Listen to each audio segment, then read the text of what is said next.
కీర్తనల గ్రంథం 20వ అధ్యాయం 1వ వచనం. ఆపత్కాలమందు యెహోవా నీకు ఉత్తరమిచ్చునుగాక.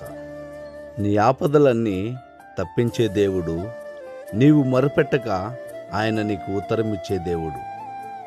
నీ బాధలో ఆయన నెమ్మది నీకు కలగజేయును. నీకు దుఃఖము పుట్టినను ఆయన నీకు కొట్టివేసి సంతోషమును దయచేయును.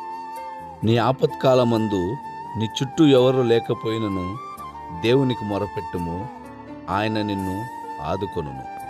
ఆదుకొనేవారు లేక నీవు అనుదినము కృంగిపోయినను, అవమానించేవారు నిన్ను అనుక్షణము ఇబ్బందికి గురి చేసినను, దేవునికి నీవు మొరపెట్టుము, ఆయన నీకు ఉత్తరమిచ్చునుగాక. దేవుడు అనుక్షణం మనతోనే ఉంటున్నాడు. ఆమేన్.